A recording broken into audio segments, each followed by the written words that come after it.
Hey, how's it going, man? I'm good, bro.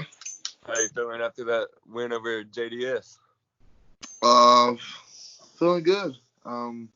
We definitely expected to win, but like everyone else, I didn't expect to not be able to get the takedowns I was envisioning, and we had to adjust, and we were able to capitalize on the adjustment. Yeah, how's it feel to like beat or knock out somebody that most people consider one of the best boxers in the sport? It feels like validation. I've been telling people for a couple years now, like I work hard on my striking. I just haven't been forced to go to that route. Like if I can take you down, I'm always going to take that route. But he didn't give me that route, and yeah, to knock out JDS, like we've all seen the highlights. He's got a bunch of good ones, and all on the feet. And Yeah. it feels great. Yeah, what was the game plan going into the fight? The game plan. It was get him on the ground and pound him. Like my game plans are always going to be basic. I feel like the more basic the game plan is, the more room you have to like adjust. Like it's not that specific. Just get him on the ground however I can, and then get some ground and pound in. Yeah, I know we kind of talked about it, and me and Austin's talked about it before. But do you feel like you kind of like put your boxing skills like on notice to the division? Yeah, I mean, if they didn't believe me before, I hope they do now. Like, Yeah, I work on my striking very hard because I know I can grapple. So wrestling, to be honest, I work on that the least because I've already put in the most into that already. I've already put in over a decade of that. So, you know. yeah. Speaking of wrestling, you just did the sumo wrestling thing. How was that whole experience? That was dope. To be able to do anything with Anthony Johnson, Yeah, he's an OG. Might end up in the UFC Hall of Fame.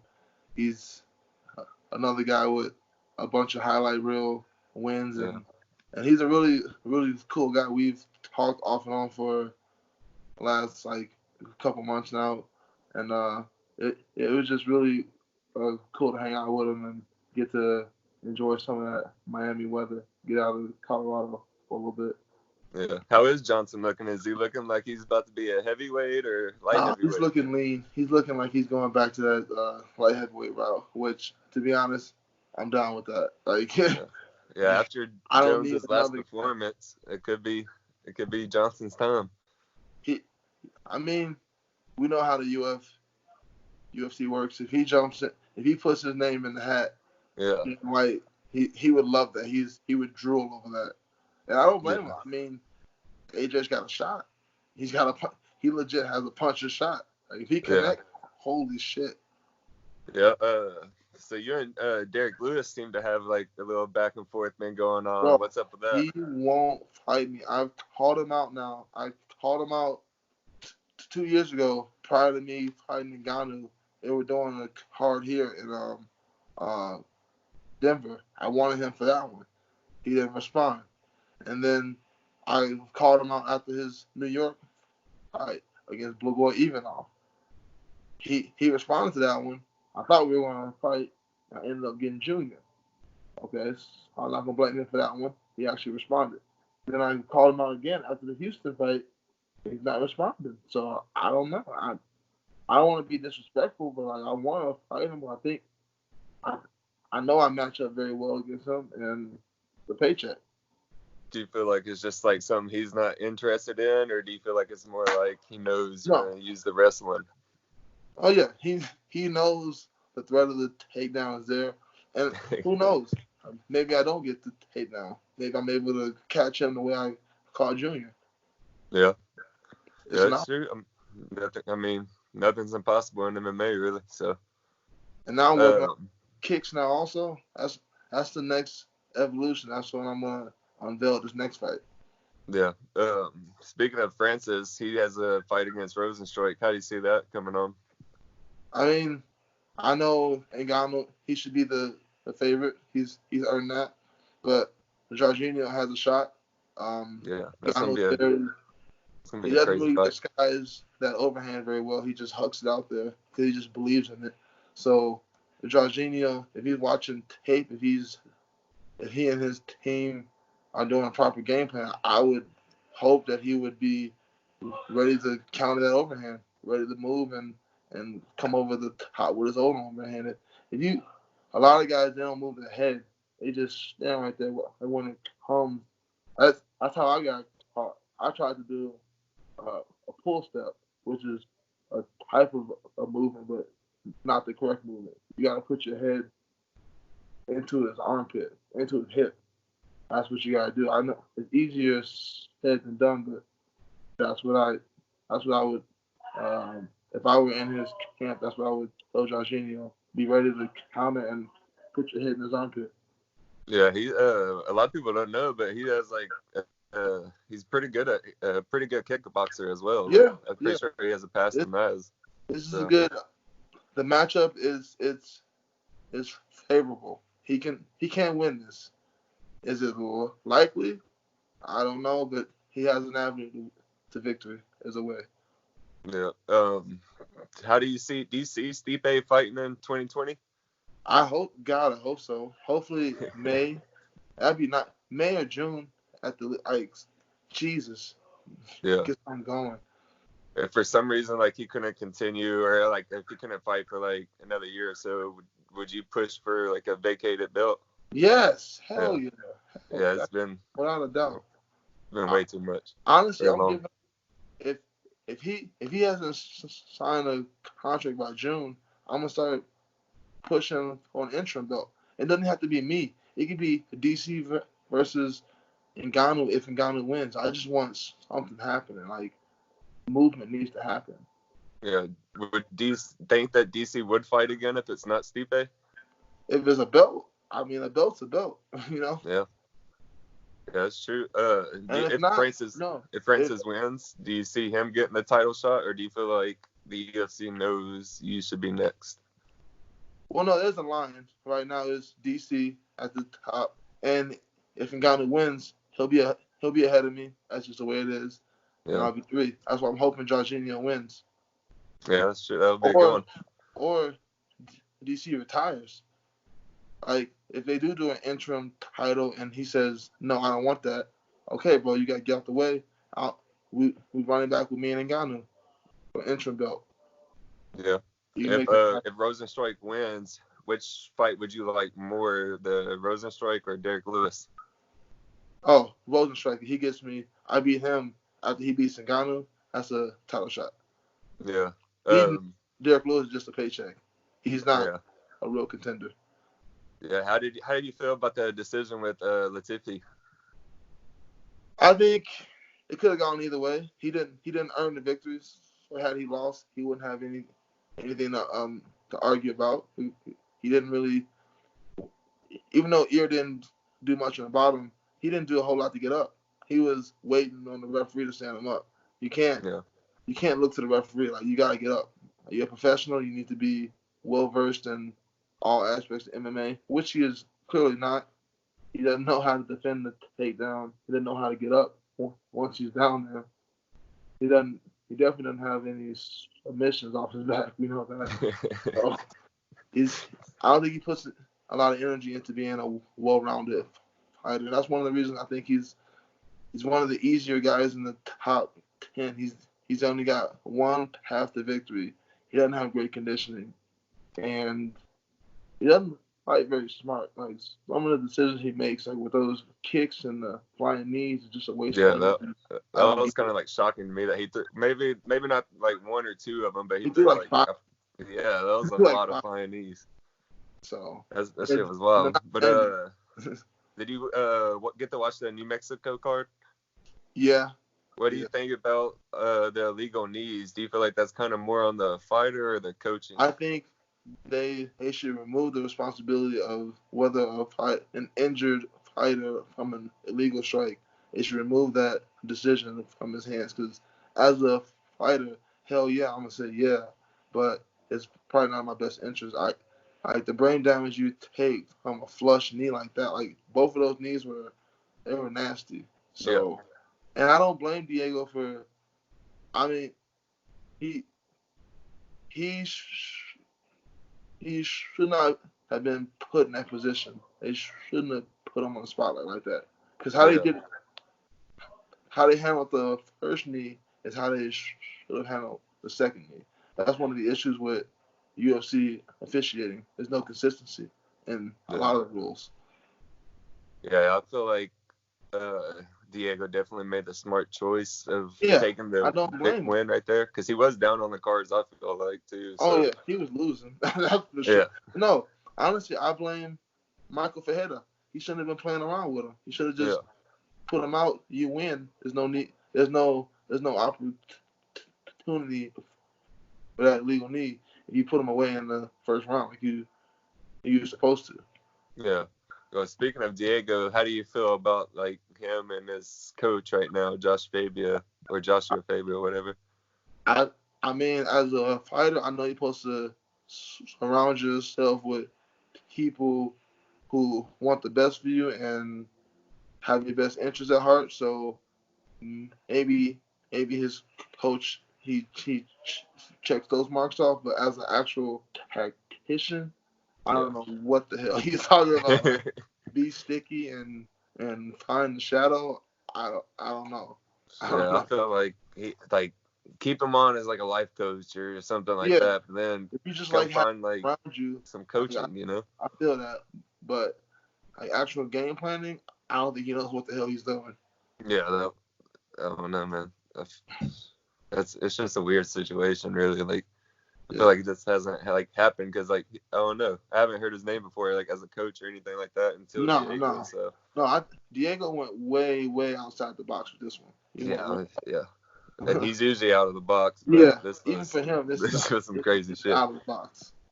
Like, this is your career, bro. This is your paycheck. You're gonna trust this guy with your money, pretty much. Yeah.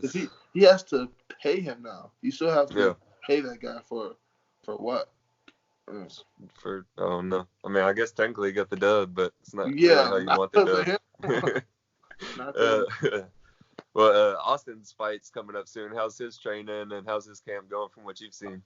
From what I've been able to see, I've been kind of in and out because I've been going a lot of places. But the rounds I've watched, he's looked great. Conditioning is not a problem. Movement looking great.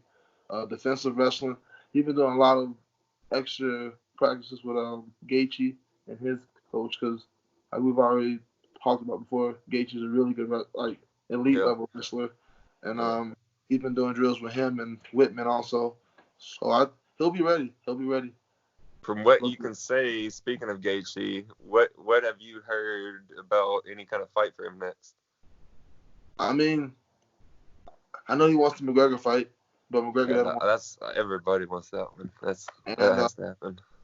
I think he's also told me he's open to the Poirier rematch, but Poirier's been calling out everybody but him.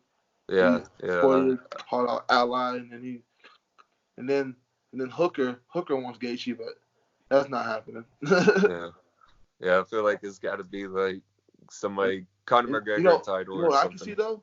I can see Gaethje going up to welterweight and squaring off with Jorge Masvidal. That would be a good one. Because Gaethje's a bad motherfucker. So they're both some bad motherfuckers. Exactly. Man. I watched that. They'd be scrapping. Oh, yeah, for sure. That'd be nothing but violence. Yeah. And then this week, or I don't know if it's this weekend or next, but Neil fights as well. How's his camp and stuff going? Neil's on the same card with Austin. Yeah. He just the same. Well, Neil's conditioning is always on points. That's nothing new. But I mean, I think he's been working a lot more on clinch grappling. I think he knows he has an advantage there with the length, and he's just really good with elbows and knees. And I think he's been drilling a lot of that stuff. I think he's looking to take down Li Jiliang. Is that how you pronounce his name? I think so. It's something like that. Neil calls him Jangling. But I think he's looking to get in the clinch and just kind of overpower him. Yeah, I bet he's pretty excited to get back in there after such a layoff and all the bullshit that happened too. He deserves this. He deserves a lot more than he deserves a public apology from USADA, but Yeah. that's a whole different argument. Yeah, I'm gonna switch it up to a couple football questions, and I got a few fan questions, and then we'll wrap it up. But where do you see Tom Brady ending up? Everybody's keep asking me, what?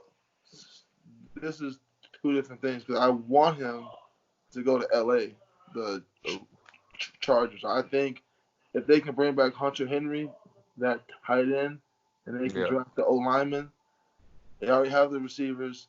They have Joey Bosa, Melvin Ingram. They have the safety yeah, James. Derwin James. They got the DBs. Like they're ready to win. And yeah, he's in a division with Patrick Mahomes, but who wouldn't want to see Tom Brady versus Patrick Mahomes twice? At least, yeah. This But playoffs. what do I think he's going to go? I think there's a stronger chance of him going to the Titans. Yeah, that's They have an easier division to win, yeah. and that run game, and that O line, I think is better. I think it's the best out of all the Yeah, I options. don't know. I'm split because like I'm a Titans fan, obviously, and then it's just You got a good chance. Tannehill or him. It's just like I'm not gonna be mad either way, but it's like because if it's Tannehill, he's a lot cheaper, and that gives you a lot more options in the free agency. But do you guys have any? You're a bigger fan of them. Like, are they targeting any big names and? I haven't really like heard anything, and like all the mock drafts too. Like it's a different player for each mock draft, so I don't know where we're gonna go. But I think they're good at the skill positions. They have that tight end Jonnu Smith. Yeah. You still got Delaney. You got AJ Brown. Other receiver Corey Davis. Yeah. You got the running backs. O line. I think you guys are good. Yeah, I think right now everybody's just. I think they're trying to focus on re-signing Derrick Henry. And then, because he's a free agent technically coming up, so and then deciding on Brady and Tannehill. So, I mean, it all depends on if Brady's asking for too much, he's not worth it at this stage of his career. Yeah. How much do you want to give? Because it's only going to be a 2-year deal, maybe 1 year with an option. Because you don't want to really commit. Because you don't know what it will look like. Because a lot of people blame the Patriots for not giving him no weapons. But we don't know. It could be just that he's not what he once was. Yeah, and then the next one is I think you kind of talked, or I saw you posted on your story yesterday or today. How long do you see Trubisky as a Bear? I hope they get rid of him now. But no, they're gonna hang on. They're not gonna re-sign him for that. They're not gonna sign his fifth-year options. This is last year. He's on his contract. We got him for like $5 or $6 million. We can bring in a car and have just like the Titans did with Tannehill and Mariota. Yeah. Mariota was just like Mitch, up and down, and you're like, bro, do you want to be a starter or not? And I like that because if he beats out Carter, it means he's gotten better. I don't care who starts. I want the best guy back there. Yeah, Mariota's another one too. I feel like in the right system, he might be able to succeed again. But then at the same time, if we get Brady, I wouldn't mind seeing Mariota back as a backup or something. I want Bridgewater. That's what I want. That's gonna be the like low key signing of this year at least. If the Patriots end up with Bridgewater, I'm gonna be so pissed. Man, that'd be crazy. They get all they'll just be a Patriots move. Every time. They always make it happen. I'm angry, but I can admire it. Yeah, you brought up Carr, but how would you feel about them getting Cam? Oh, I would love Cam, but I think they're gonna bring him back. I think. Oh no. I think I heard on Schefter's podcast or something that they're working them out in March and then gonna decide how the ankle is. That's what it's based off health. If he's healthy enough to be the starter, you want him. Yeah. Yeah. Yeah. And he's only making like 21 million. That's a deal. Yeah, that's pretty good. But we got a few fan questions, and then one's from RC Millie, and it said, "What would you do if you weren't doing MMA? Like, I guess as a job." Originally, I wanted to be a history teacher, and I guess when I was an amateur after I left school, my backup plan was to be a police officer, like my dad and my brothers. So one of those. No, that's pretty dope. And then we got two of the kind of the same questions, but they're different. One's from MMA heads, and it says, if DC and Stipe gets booked, is Derek Lewis next? I mean, I don't want anyone else besides Derek or Jorginho. So if it really depends on if Jorginho wins. Yeah. And then we got another one from him, and it says, will your next fight be the headliner for Chicago? Are they doing that? Is that official? I think I saw something about it in Chicago. Maybe I mean, that June would or be something. dope. Me versus Derek Lewis. Let us headline that. That'd be Yeah. dope. Yeah, and then this next question is kind of pretty much the same, but I'll ask anyway. Josh Plant asked, if no title shot next, then who do you want? Like I said, it really depends on Jorginho and Ngannou. I mean, DC. I would love to fight DC, but he's already made it extremely clear that he's only going after Stipe.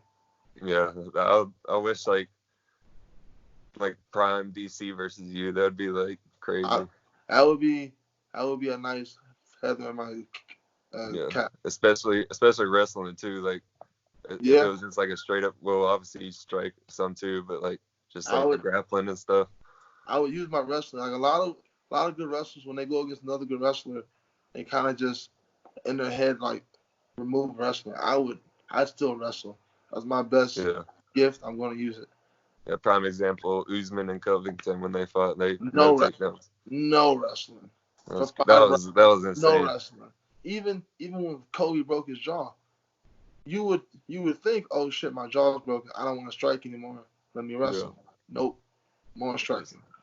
I mean, no matter how you feel about him, I mean, Covington's he's a badass. That was gangster. I never said he was a bad fighter. Cause after he beat RDA, I was like, okay, his homie's legit. Yeah. I don't like him as a person. As a person, I think he's whack. Yeah, he is.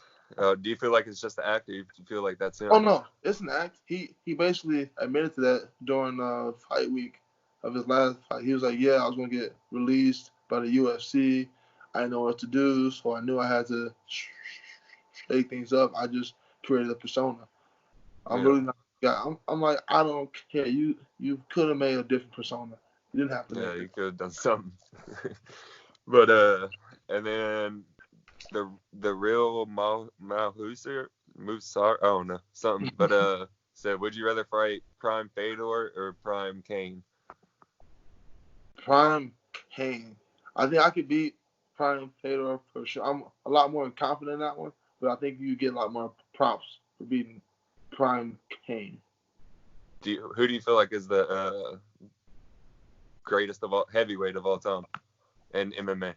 I mean, it's hard because Fedor, he fought outside the UFC. He beat a lot of good names, and he had that win streak for a decade. I mean, yeah.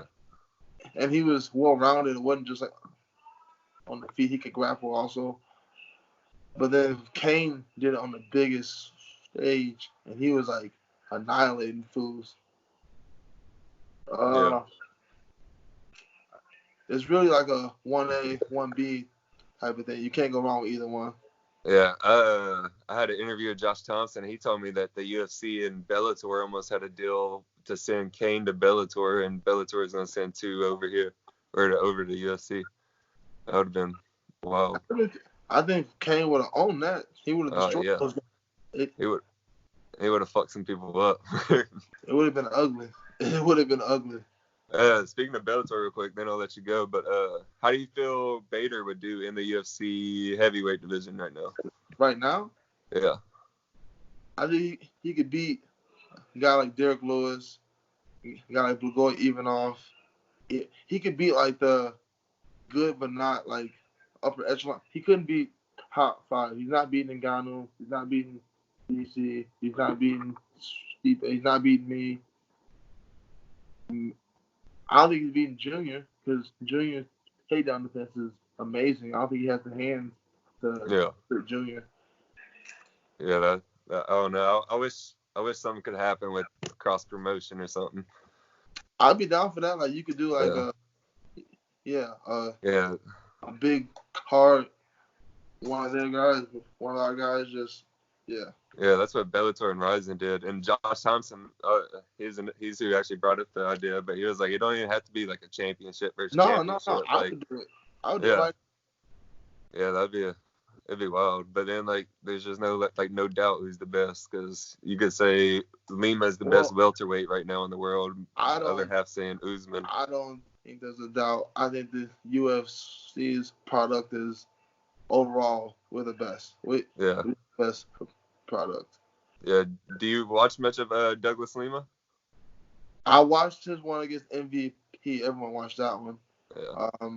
I've watched a couple of his highlights. He's very good. He's very good. I think he would be a welterweight contender, but he's not like head and shoulders above any of the top 5 guys. I think Neil will give him a good match.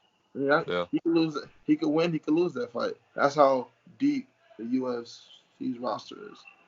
Yeah, I feel like Neil's gonna be one of those people that like creep up the rankings for UFC if he just keeps always winning. A dark horse.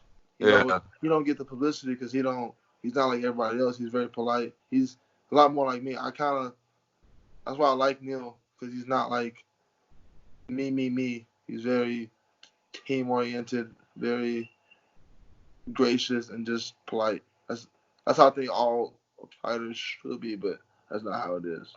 Yeah, and then actually I got one more quick one, but I saw. How do you feel about Justin Willis going to PFL? Yeah, I saw that. Nah. I saw you the pictures he posted and stuff. He won't get past the first round of the playoffs. Damn. But don't they all get into the playoffs, even if you go 0? I have no idea, honestly. I don't know how it works. I know there's a tournament and stuff. I know Roy McDonald might fuck everybody up. Oh, Lord. You never know what could happen, but it's Roy fucking McDonald, so. I hope the PFL is around.